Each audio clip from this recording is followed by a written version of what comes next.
Hello, let's dive into this fascinating story together. Hey, so, you know how we were talking about Islamic history the other day? Well, I've been doing some digging into the Umayyad Caliphate, and it's seriously fascinating and surprisingly complex. It's not just some dusty old chapter in a book. It's a period that still sparks huge debates and reinterpretations today. Think of it like this.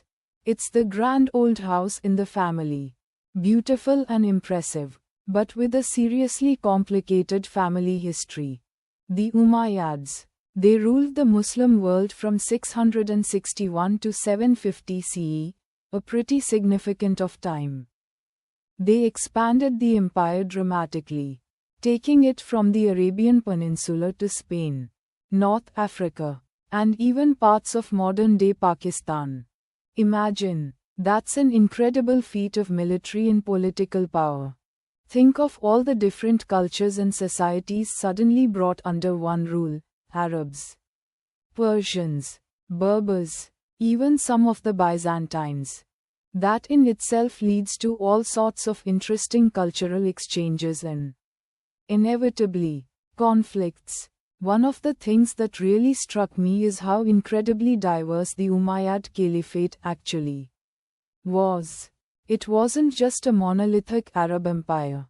It was a melting pot, with a fascinating mix of different ethnic groups. Religious beliefs, Christianity and Judaism were tolerated, to varying degrees, and administrative systems. Think about the sheer logistical challenge of governing such a vast and diverse territory with the technology of the time.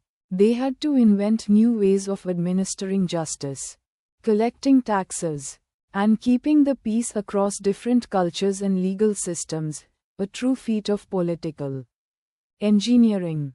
Now, here's where things get interesting, and where the modern reinterpretations and debates come in. While the Umayyads expanded the Islamic world enormously, their rule wasn't exactly universally loved.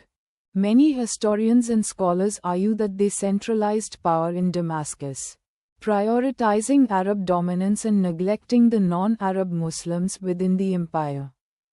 This led to resentment and ultimately played a role in their downfall. Think about it like this. A really big successful company that prioritized the founder's family above everyone else. It might work for a while, but eventually, people are going to feel left out and revolt. Then there's the issue of their style of governance. Some historians describe them as authoritarian, on maintaining power through military might and sometimes brutal suppression of dissent.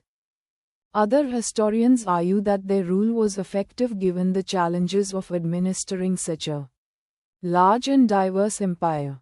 It really depends on how you view the ends justifying the means. Did the incredible expansion of the Muslim world under their rule outweigh the injustices experienced by some groups?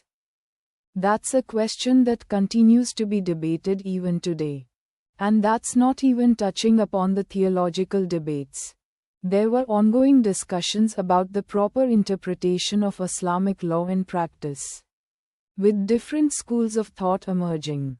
These debates weren't just academic. They had real political implications, often influencing how the Umayyads governed and interacted with their diverse subjects. It was a period where many of the foundations for Islamic jurisprudence were being laid. And different interpretations continue to shape religious practice and legal systems in many Muslim communities today. Today, scholars revisit the Umayyad period not just to understand the past but to grapple with issues that are still relevant today. Questions of political power, cultural identity, religious tolerance, and the ethics of empire building are central to understanding their legacy. For example, how did the Umayyads' treatment of non-Muslim populations compare to other empires of the time? How did their actions shape the relationship between Islam and other religions? Did their administrative innovations pave the way for future states? Despite their flaws, these are all questions that modern historians and theologians debate. What's so fascinating is that the Umayyad legacy isn't just a matter of historical record. It's very much a lived experience for many people. In the Middle East and North Africa, you'll find cities and architectural wonders that are direct legacies of this period: mosques, palaces, bridges, all whispering stories of a bygone era. Their impact on language, law, and culture continues to resonate in many parts of the world. So, the Umayyad Caliphate isn't just some dusty historical event. It's a dynamic period with complex layers of meaning. A period that continues to be reinterpreted and debated, offering lessons and challenges for understanding the past and the present, and inspiring ongoing discussions about governance, power, religion, and the relationship between different cultures. It's a story full of triumphs and tragedies. A story that continues to be written and rewritten, even today. And that, my friend, makes it utterly captivating. Hey, so, you know how we were talking about Islamic history the other day? Well, I've been doing some reading about the Umayyad Caliphate. And it's fascinating, but also really complicated. It's one of those periods that just keeps sparking debate even today. It's a huge part of the story. You know, think of it like this. The Umayyads, they took over after the first four caliphs, the Rashidun, who were basically the immediate successors to the Prophet Muhammad. Those guys, the Rashidun, were seen as incredibly pious, almost divinely guided. They'd built the Islamic empire from scratch, spreading the faith and establishing a system of governance Islamic principles. Pretty heroic stuff, right? Then come the Umayyads. And things get interesting. They consolidated this massive empire, stretching from Spain all the way to Persia. Think of the sheer logistical feat of managing that kind of territory: taxes, armies, different cultures, languages. It was mind-boggling. They built incredible infrastructure, roads, mosques, palaces, things that still impress people today.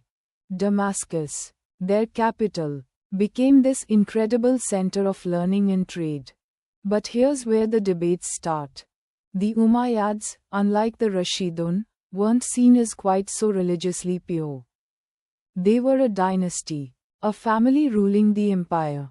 And that sparked concerns about power being concentrated in the hands of one group.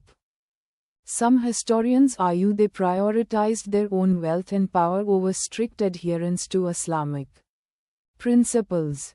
They were famously lavish in their lifestyles, building magnificent palaces and indulging in luxury. And that's something that rubs a lot of people the wrong way, even centuries later. You know, the contrast with the austere lives of the early caliphs is stark. Then there's the whole issue of how they governed. The empire was incredibly diverse: Arabs, Persians, Byzantines, people from all walks of life and religious backgrounds. The Umayyads implemented a system of governance that, while effective in terms of controlling such a vast area, favored the Arab Muslims. Non-Arab Muslims, or Dhimmis * as they were known, faced certain restrictions and paid higher taxes. This obviously led to resentment and tensions, shaping future conflicts. The way they handled conquered territories is another major point of contention. Some argue that they integrated different cultures effectively, fostering a degree of cultural exchange and prosperity. Others emphasize the oppression and discrimination faced by conquered populations. You see, it depends heavily on whose story you are hearing and what else you rely on. You can find evidence to support either perspective. It's not a simple case of good guys versus bad guys. And then, of course, There's the religious aspect. The Umayyads' interpretation of Islam was different from what many considered the orthodox view. This difference of opinion isn't just a historical quirk. It's still relevant to religious discussions today. Think about the different schools of thought within Islam, Sunni and Shia, for instance. The Umayyad period significantly contributed to the shaping of these different theological and political perspectives. The conflicts and power struggles of that era continue to resonate in certain interpretations of Islamic history and doctrine. Modern interpretations to grapple with all of this. Some scholars on the impressive administrative and architectural achievements of the Umayyads, highlighting their contributions to the development of a complex, multi-ethnic empire. Others stress the injustices and inequalities embedded within their system, pointing out the social and political tensions that ultimately contributed to the dynasty's downfall. The thing is, it's hard to separate the Umayyads' legacy from the lens through which we view them. Our own political and religious beliefs, our own biases, undoubtedly color how we understand their actions and motivations. We're not just analyzing historical facts. We're engaging with a history that continues to inform contemporary discussions about power, religion, and governance. There's a lot of nuance involved. And it's not easy to boil it down to simple narratives of good versus evil. So, you see, the Umayyad Caliphate isn't just a historical footnote. It's a living, breathing subject of scholarly debate. A period that continues to shape our understanding of Islamic history and the complexities of empire building. It forces us to confront uncomfortable questions about power, justice, and the interpretation of religious s. And that's why it remains such a captivating and contentious topic, even centuries later. It's a story that's still being told and retold. And its meaning continues to evolve with each new generation of scholars and interpreters. Hey, so we were talking about the Umayyad Caliphate, right? And how it's, huge in Islamic history. But it's not just some dusty old book thing. People are still arguing about it today. Which is wild. It's not just about the facts, it's about how we interpret those facts. And that's where it gets really interesting. Remember how I mentioned their vast empire? Stretching from Spain all the way to Persia? That's a massive achievement in itself, right? But then you start to look closer at how they governed. Some historians see them as incredibly efficient administrators, builders of amazing infrastructure like the Dome of the Rock in Jerusalem, a stunning piece of architecture that's still breathtaking today. They expanded trade routes, facilitated cultural exchange, you get the picture. They built a massive, powerful empire, and it lasted for a while. Success, plain and simple. But then you hear other voices. They point to the Umayyad Caliphate's treatment of conquered peoples. They highlight the vast inequalities within the empire, the Arab aristocracy living lavishly, while other groups, even Muslim ones who weren't Arab, faced significant disadvantages. It's a big deal. This is where things get heated. You have people arguing over the nature of their religious policies. Some argue that they were actually quite tolerant, pointing to the coexistence of different religious communities within the empire. They emphasize the relative peace and prosperity enjoyed by many under Umayyad rule, at least for a time. Others strongly disagree. They say the Umayyads were selectively tolerant, favoring those who cooperated and brutally suppressing dissent. They highlight instances of persecution of religious minorities and the imposition of Arab dominance. And then there's the whole issue of the caliphate itself. Remember, the early Islamic caliphate was supposed to be a relatively egalitarian system. Religious principles and consultation But the Umayyads, well, they shifted that dramatically. It became a more centralized, hereditary monarchy, a shift many viewed as a betrayal of the original ideals of Islam. This is a huge point of contention even now. Were they legitimate rulers, or did they usurp power and distort the early vision of Islam? This debate is partly fueled by modern political cons. Think about it, the legacy of the Umayyads is incredibly relevant to modern debates around nationhood, identity, and the role of religion in politics. For example, some scholars argue that the Umayyad experience provides a cautionary tale about the dangers of unchecked power and the importance of inclusivity in governance. Others might argue that acting solely on their perceived injustices ignores the significant achievements and advancements they brought about. And you know what's fascinating? Even the way we access their history is subject to debate. Many essays are biased, written by those who supported or opposed the Umayyads. We have to piece together a picture from fragmented archaeological evidence and interpretations of different traditions. It's like putting together a giant jigsaw puzzle with many missing pieces and some of the pieces having different interpretations depending on who is looking at it. The challenge is to look at all this, the achievements, the injustices, the controversies, and to understand the whole picture. Not just cherry-pick the aspects that support a particular viewpoint. It's messy, it's complex, and honestly, it's often uncomfortable. That's why the debate continues. Ultimately, the legacy of the Umayyad Caliphate isn't a simple story of good guys and bad guys. It's a nuanced and complicated narrative that continues to shape our understanding of Islamic history and its impact on the modern world. It's a legacy that provokes thought and discussion and even inspires us to think critically about power, governance, and justice, ideas that are still incredibly relevant today. It's a story that deserves careful consideration and respectful debate, even if, or perhaps especially because, it remains so contested. So, what do you think? What stands out to you the most about their legacy? Okay, so we've been talking about the Umayyad Caliphate, right?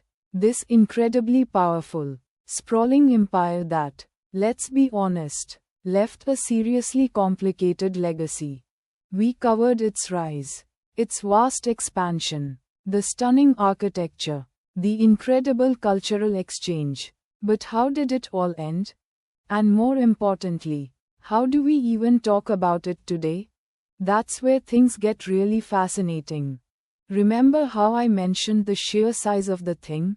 Well, that was a problem in itself.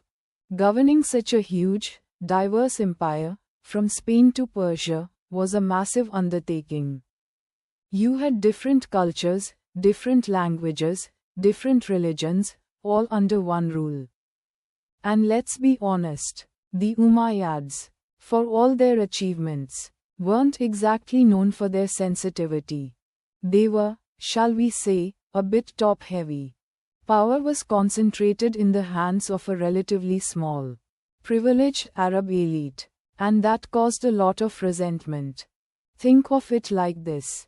Imagine having a huge, delicious cake, but only a few people get to eat the best parts, while everyone else gets scraps.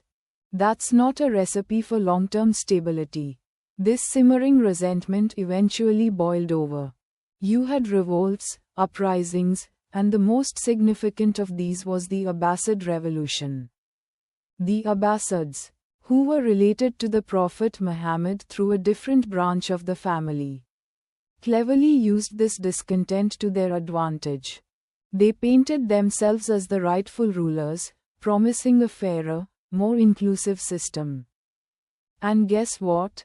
A lot of people believed them. The Abbasid revolt wasn't just a military campaign. It was a full-blown ideological challenge to the Umayyad authority. The Abbasids, masterfully, positioned themselves as reformers, criticizing the Umayyads for their extravagance, their perceived corruption, and their favoring of Arab tribes over other populations within the empire. They tapped into the frustrations of non-Arab Muslims who felt marginalized under Umayyad rule, promising a golden age of justice and equality. It was brilliant propaganda. Really, the Umayyad Caliphate eventually fell, after a bloody and chaotic struggle. It wasn't a clean break, though. A small group of Umayyads managed to escape to Al-Andalus, Spain, where they established a smaller, independent Umayyad emirate that lasted for centuries. But the main caliphate was gone. The Abbasids took over and established their own caliphate, which, while it had its own ups and downs, is viewed as a distinct phase in Islamic history. Now, where the modern reinterpretations and debates part comes in. How do we look back on the Umayyads today? Well, there's no single, simple answer. It's incredibly complex. Some historians highlight their incredible achievements, the sheer scale of their empire. Their contributions to art, architecture, and literature are undeniable. The Great Mosque of Damascus, for example, remains a stunning testament to their power and artistic vision.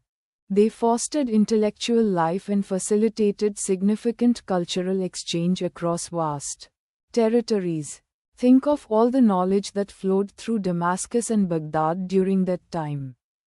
These were centers of learning, creativity, and innovation. Others on the darker side. The treatment of non-Arab populations, the growing inequality, the lavish lifestyle of the ruling elite. These are all criticisms that are difficult to ignore. And then there's the religious aspect. Some scholars argue that their emphasis on worldly power and political maneuvering diverted from the spiritual core of Islam. This is a debate that still rages today, particularly among religious scholars. And that's the thing. There's no single, neat narrative. The Umayyad Caliphate wasn't simply good or bad. It was complicated, full of contradictions, triumphs, and tragedies. Modern historians and scholars grapple with how to interpret this complex legacy, balancing achievements with flaws, considering the perspectives of different groups within the empire, and acknowledging the biases inherent in historical essay. We have to acknowledge that our understanding of the past is shaped by our present, and our perspectives are influenced by our own experiences and beliefs. So, where does that leave us? The legacy of the Umayyad Caliphate continues to be debated and reinterpreted. It serves as a powerful case study in the complexities of empire building, the dynamics of power, and the challenges of governing vast and diverse populations. It's a reminder that history is never simple, and that understanding the past requires a nuanced and critical approach. We can admire their achievements while acknowledging their shortcomings, learning from both the successes and woes of this remarkable, influential era in history. It's a story that's still being written, even today. Hey, so, we were talking about the Umayyad Caliphate the other day, right? It's a fascinating period, and honestly, a really complicated one. It's not just about dates and battles, it's about how we, as Muslims today, grapple with its legacy. What can we learn from it? What should we even remember from it? That's the big question, isn't it? The Umayyads. They were the first truly large-scale Islamic empire. Think about it, they took this fledgling religion, born in a small corner of Arabia, and within a few decades, they'd conquered vast swathes of land, from Spain all the way to Persia and beyond. That's staggering, right? Imagine the administrative challenges, the cultural clashes, the sheer scale of it all.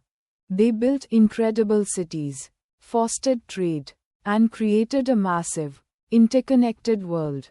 The cultural flourishing under them was amazing. Think of the Great Mosque of Damascus, still standing. A testament to their ambition and architectural prowess. But it wasn't all sunshine and roses. This is where things get tricky, and where modern reinterpretations and debates come in. The Umayyads were, to put it mildly, not always the most equitable rulers. While they brought immense growth, they also centralized power significantly, sometimes brutally. Think about the treatment of Shia Muslims, for example. Many historians argue that the Umayyads' policies created lasting divisions within the Muslim community, divisions that persist to this day. There were internal rebellions, political assassinations. It was a period marked by both incredible achievements and considerable injustice. And then there's the question of their treatment of conquered peoples. Were they fair? Did they respect existing cultures and religions? Or did they impose their own? The answer, as with most historical questions, is nuanced. Some aspects of their rule were relatively tolerant, other parts were downright oppressive. They certainly incorporated aspects of Byzantine and Persian administration. But did they do so in a way that felt truly inclusive? Or was it more about consolidating power? That's something scholars are still arguing about. Now, fast forward to today. How do we, as Muslims in the 21st century, make sense of all this? It's not just about blind admiration or outright condemnation. It's about critical engagement. Some might on the administrative achievements of the Umayyads, their contributions to infrastructure, their role in expanding the reach of Islam. Others might emphasize the injustice and oppression, the political maneuvering, the internal conflicts. And it's not an either-or situation. You can acknowledge the impressive scale of their empire and recognize the ethical shortcomings of their rule. The debates around the Umayyad Caliphate aren't just academic exercises. They have real-world implications. For example, how do we understand the concept of Islamic State in light of the Umayyad experience? What lessons can we draw from their successes and use regarding governance, social justice, and relations between different communities? How do we balance the need to learn from history with the temptation to romanticize or demonize the past? There's a lot of discussion around the legitimacy of their rule from a purely Islamic perspective. 2. Were their actions in line with the principles and teachings of the Prophet Muhammad? Peace be upon him. This is a complex theological debate, and different scholars will offer different interpretations their understanding of Islamic law and history. The beauty of these modern reinterpretations is that they encourage deeper critical thinking. They push us to move beyond simplistic narratives and engage with the complexities of the past in a more thoughtful and nuanced way. Instead of seeing the Umayyad Caliphate as a monolithic entity, good or bad, we can examine its different facets, its successes and its ings. 2 valuable lessons. So, what does the legacy of the Umayyad Caliphate teach Muslims today? I think it teaches us the importance of critical historical analysis, the need for ethical leadership, and the ongoing challenge of reconciling power with justice. It shows us that even in periods of remarkable expansion and achievement, there can be profound injustices, and that these injustices can have lasting consequences.